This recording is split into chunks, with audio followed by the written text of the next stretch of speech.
عمران کے ساتھ جو ہماری ملاقات ہوئی جس میں میرے بیٹوں کے متعلق باتیں کی گئی اس کی بھی بات کرنی تھی.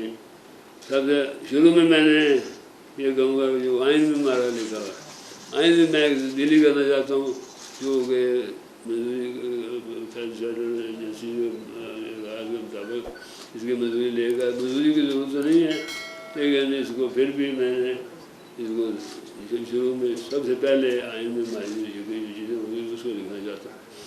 وہ یہ ہے کہ سب سے پہلے تو میں سچ کو اور زبان کو دو چیزیں جو ہیں وہ بڑی عام ہو چکی ہیں. سچ بولنا بھی جو آج کل گناہ بنتا جا رہا ہے. لوگ سچ بولنا بھی سمجھتے ہیں اس کا کوئی فائدہ نہیں ہے, جھوٹ سے ہی کام چلاؤ. سچ یہ ہماری اور دوسرا زبان کے استعمال کو جس طریقے سے کیا جا رہا ہے, گندی گالیاں بھی دی جاتی ہیں, ایک دوسرے کو گالی زبان کا استعمال کیا جاتا ہے. اللہ تعالیٰ نے اور ہم یہ کہہ رہے ہیں کہ ان دو چیزوں سچ اور زبان کو استعمال جو ہے اس کا جو قرآن شریف میں لکھا ہے ڈیفینیشن لکھی گئی ہے اس کو ہو قرآن شریف کے مطابق ہم اس کو عائد کریں گے اور اس کو عمل درآمد کرانے کی کوشش کریں گے. بیٹوں کے مطلب بھی باتیں کی گئی.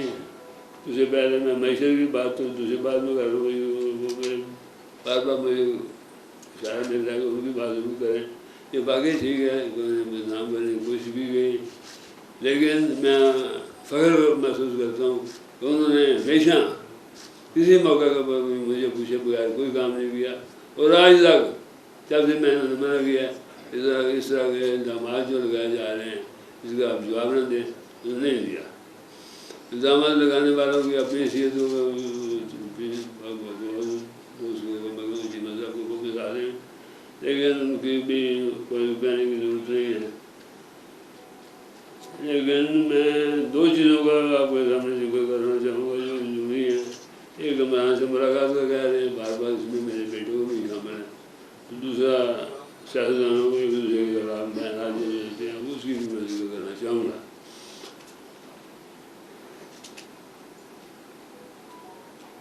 سیاستدانوں پہ الزامات اور معیشت کا جو کیا جا رہا ہے, یہ سیاستدان جو ہے نا ہماری یہ سارا الزام جو ہے نا ہماری معیشت کا تباہی کا ذمہ دار جو ہے وہ سیاستدانوں کو گنا جائے گا اور اسی کے ذمہ دار کو اپنا ثبوت پیش ہوا ہے.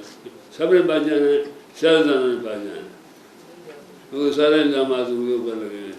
ان کے بھی بچنے کی ضروری ہے کہ وہ اپنا استعمال ٹھیک کریں اور ٹھیک طریقے سے عوام میں چیزیں جو لے کے جائیں بلکہ ان کو غلط فہمی میں نہ رہا ہے.